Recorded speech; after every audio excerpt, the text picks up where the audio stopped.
नमस्कार दोस्तों, इस यूट्यूब चैनल में आपका एक बार फिर से स्वागत है।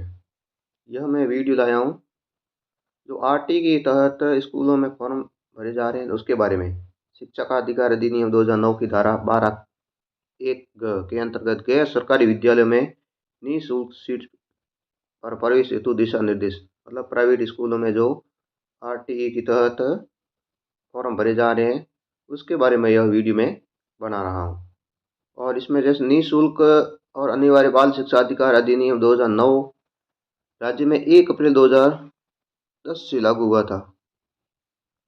उसके बाद में ये लगातार फॉर्म भरे जा रहे हैं और इसमें गैर सरकारी विद्यालयों को अपने एंट्री लेवल कक्षा की 25% सीट पर दुर्बल एवं असुविधाग्रस्त समूह के बालकों में प्रवेश देकर कक्षा 8 तक निःशुल्क शिक्षा उपलब्ध करवानी होगी।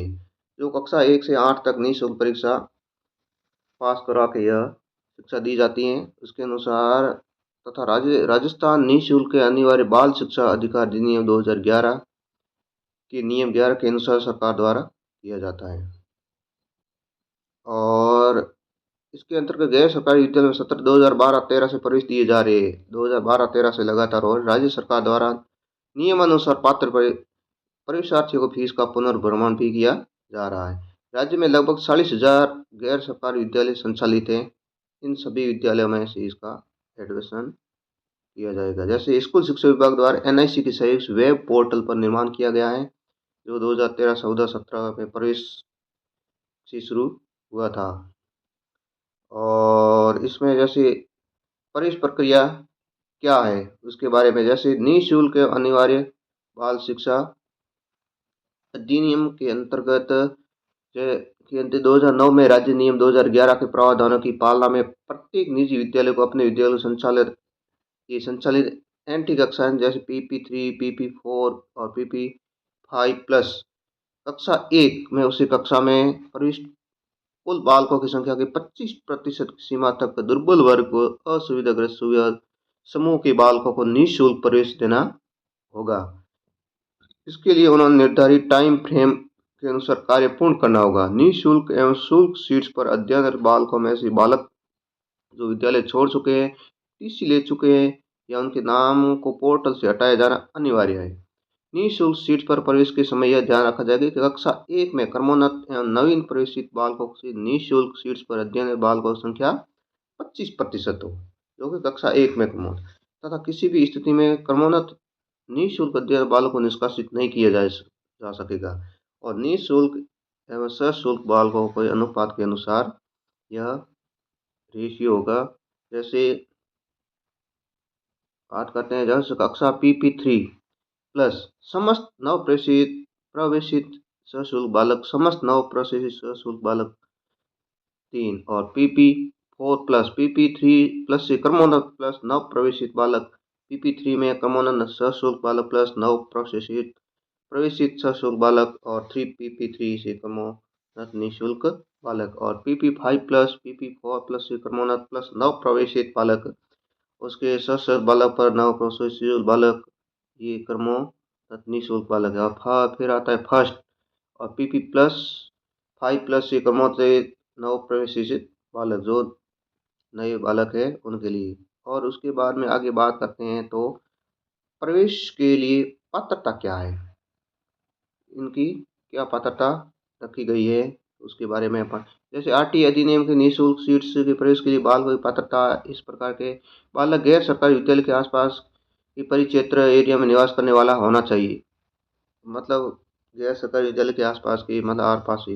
राज्य के आरटी नियम के अनुसार विद्यालय का परिक्षेत्र कैंचमेंट एरिया शहर क्षेत्र में संबंधित निकाय अर्थात नगर निगम परिषद, नगर परिषद, नगर पालिका जैसी स्थिति भी हो, वहाँ संबंधित वार्ड तथा ग्रामीण क्षेत्रों में विद्यालय से संबंधित गाँव में निवास करने वाले बालकों को प्राथमिकता दी जाएगी। और वहाँ से वांछित संख्या में बालक उपलब्ध नहीं होने स्थिति शेष शहरी निकाय ग्राम पंचायत बालकों को प्रवेश दिया जाएगा। और किसी भी स्थिति में विद्यालय संबंधित शहरी निकाय ग्राम पंचायत से बाहर निवास करने वाले विद्यालय प्रवेश के पात्र नहीं होंगे। और 2026-27 में आरटीई प्रवेश के 41 जिलों के आधार पर किए गए। अब 41 जिलों के आधार पर यह प्रवेश प्रक्रिया शुरू हो गई। जैसे बालक दुर्बल वर्ग या असुविधाग्रस्त समूह से संबंधित होना चाहिए पहले, और फिर बालक दुर्बल वर्ग राज्य सरकार की अधिसूचना क्रमांक ये इतने कि जयपुर दिनांक 18 मई 2020 से दुर्बल वर्ग निम्नलिखित की जैसे ऐसे बालक या कैसे दुर्बल हैं जिनके अभिभावक की वार्षिक आय 2.5 लाख रुपए से उससे कम हो और असुविधाग्रस्त राज्य सरकार के अनुसार जन्म ये दिनांक 28 मई 2020 के अनुसार असुविधाग्रस्त समूह है इस प्रकार जैसे अनुसूचित जाति के बालक, अनुसूचित जनजाति के बालक, अनाथ बालक, HIV अथवा कैंसर से प्रभावित बालक और युद्ध या विधवा के बालक, निःसशक्त बालक जो निःसशक्त बालक हो उसकी वरीयता है और ये सब फॉर्म भर सकते हैं। फिर पिछड़े वर्ग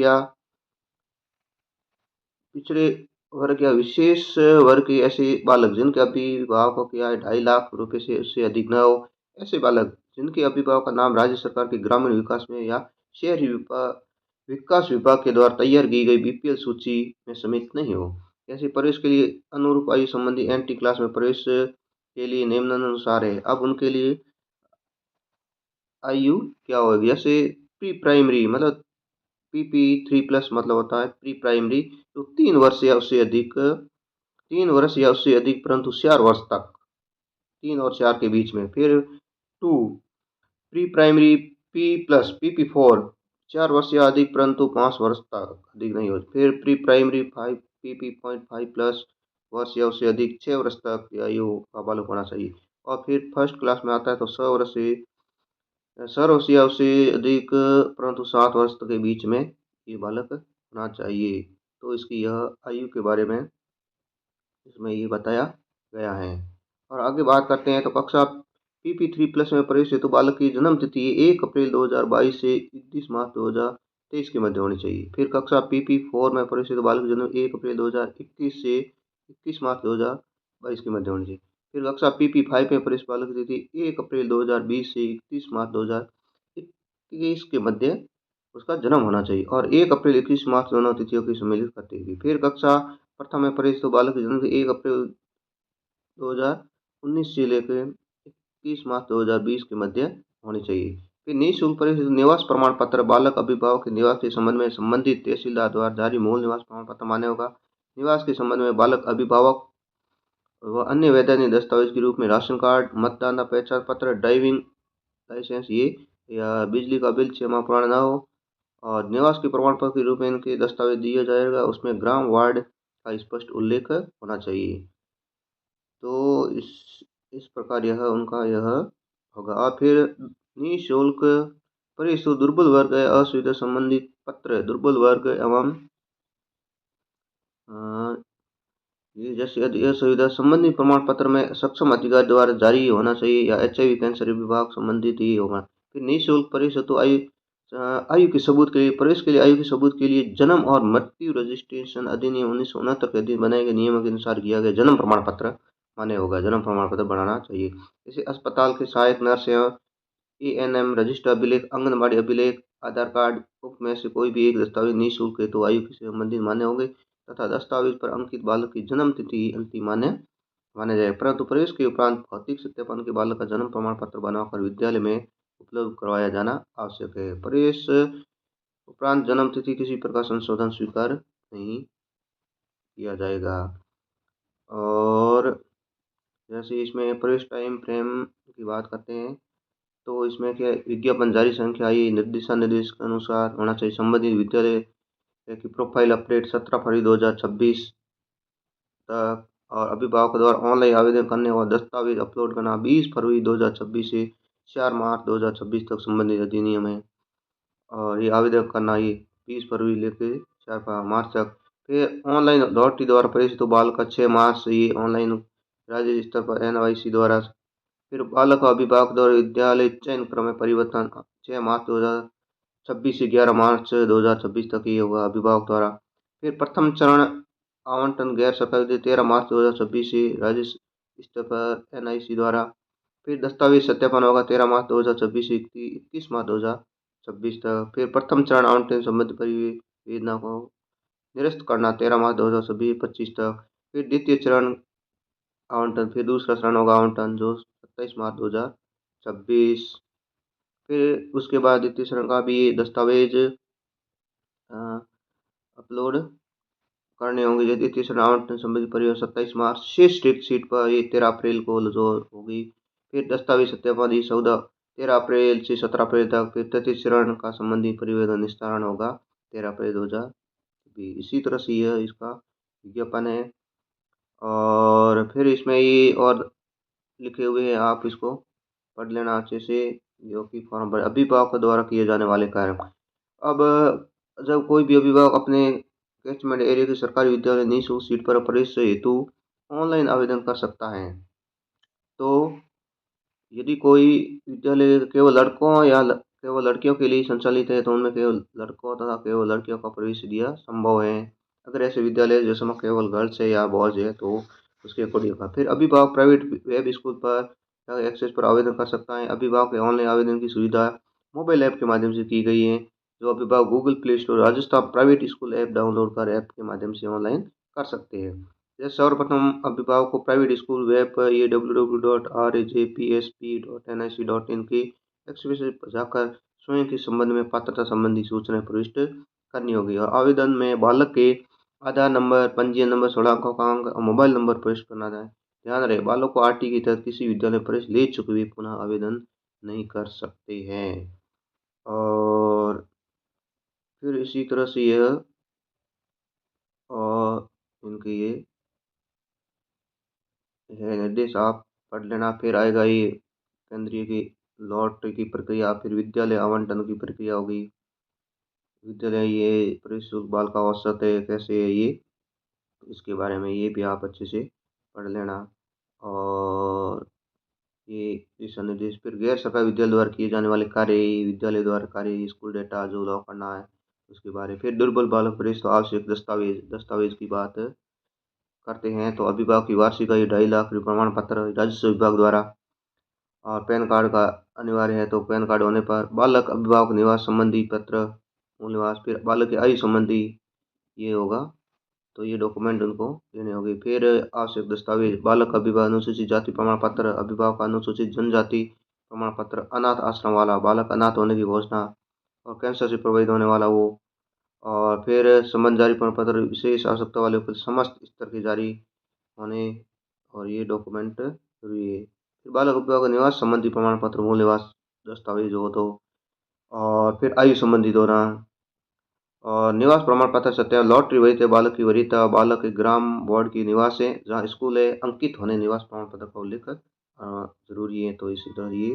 फिर आयु का प्रमाण पत्र सत्यापन, जन्म तिथि प्रस्तुत किए जाना, जाति प्रमाण पत्र और ये सब है। आयु प्रमाण पत्र, जन्म जाति प्रमाण पत्र होगा, आय प्रमाण पत्र होगा, शेष दस्तावेज बालक की पात्रता संबंधित हो गई।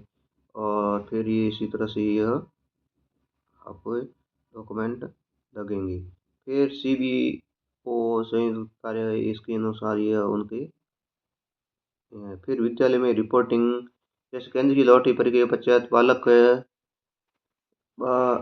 केंद्रीय लॉटरी प्रक्रिया के पश्चात बालक के गैर सरकारी विद्यालय में वरीयता क्रमांक प्राप्त होंगे। फिर वरीयता क्रमांक के आधार पर बालक को की चयन क्रम में इच्छा के अनुसार बदलाव कर सकता है। फिर प्रथम चरण आवंटन में बालक विद्यालय का आवंटन किया जाए, बालक के लॉगिन पर अलॉट प्रदर्शित होगा, आवंटित विद्यालय पर बालक के दस्तावेज जांच की जाएगी। फिर प्रवेशित विद्यालय बालक का प्रवेश हो जाने के बाद अभिभावक द्वारा हस्ताक्षरित आवेदन फॉर्म एवं समस्त दस्तावेज हार्ड कॉपी जमा कर रिपोर्टिंग करानी होगी, जो कि विद्यालय में जिस विद्यालय को उनको प्रवेश मिला है। फिर जिन बालक का चयन किसी विद्यालय में निःशुल्क बालक के रूप में हो जाता है तो वह बालक अब किसी भी अन्य विद्यालय प्रवेश के लिए पात्रता नहीं रखेगा। प्रथम चरण में आवंटन होने के पश्चात बालक प्रवेश तात्कालिक वरीयता के अनुसार ही होंगी और निःशुल्क प्रवेश निम्नानुसार होगा। और निःशुल्क प्रवेशित बालकों केंद्रीय लॉटरी द्वारा जारी 75% सीट्स पर बालकों की निम्न की रोस्टर के आधार पर तैयार किया जाए। सामान्य प्रवेश सामान्य, इसी तरह से फिर कक्षा विद्यालय पर बालकों की संख्या निर्धारित की गई है सेंटर कक्षा के लिए। और फिर विशेष आवश्यकता वाले बालकों प्रवेश के लिए विकलांगता से ग्रसित बालक बालिका अधिनियम के अनुसार विद्यालय में जाकर उनके शैक्षणिक वातावरण की, फिर विद्यालय द्वारा बालक को दिए जा रहे स्कूल के अनुदान, फिर अभिभावक द्वारा निःशुल्क, और इसी तरह जन्म की प्रतिवर्ष आय प्रमाण पत्र बना लेना, इसी तरह से ये भी। और फिर प्रवेश प्रक्रिया के स्पष्ट के लिए उदाहरण, और विद्यालय में एंट्री कक्षा प्रवेश की क्षमता 40 है। और ये इसी तरह से आप इंस्ट्रक्शन पढ़ लेना। फिर सामान्य पूछे जाने वाले प्रश्नों के यदि किसी कारणवश निःशुल्क प्रवेशित बालक शैक्षिक सत्र बीच विद्यालय छोड़ दे तो उसके पुनर्भरण में क्या होगा। ये जैसे गैर सरकारी विद्यालय में एंट्री लेवल कक्षा में 1% केवल छात्रों का पुनर्भरण होगा जो सत्र पर्यंत अध्ययनरत रहे हैं। बालक द्वारा विद्यालय छोड़ने टीसी लेकर अन्य विद्यालय में चले जाने के बिना टीसी की अन्य विद्यालय प्रवेश लेने छात्र की मृत्यु हो जाने या आदि कारण से उस विद्यालय का विद्यार्थी नहीं रहा हो तो इस छात्र की फीस का पुनर्भरण सरकार द्वारा नहीं किया जा सकेगा। तो जैसे ही इसी तरह से यह भी इनके ऐसे आप पढ़ लेना। फिर वार्ड परिसीमन के कारण वार्ड परिवर्तित हो जाने स्थिति में संबंधित सरपंच वार्ड ये पंच वर्ष बीएलओ पर अधिकार दिया जाने वाला प्रमाण पत्र ये जो उससे संबंधित वो निवास करता है जैसे ही यह प्रमाण पत्र है तो निकाल के आप कर देना। इसी तरह से यह आरटीई में प्रवेश के लिए 2026 और 27 के लिए यह फॉर्म भरे जाने का इसकी डेट निकली है तो आप वहाँ जाके आप आराम से फॉर्म भर देना टाइम रहते और फिर नहीं होगा। धन्यवाद।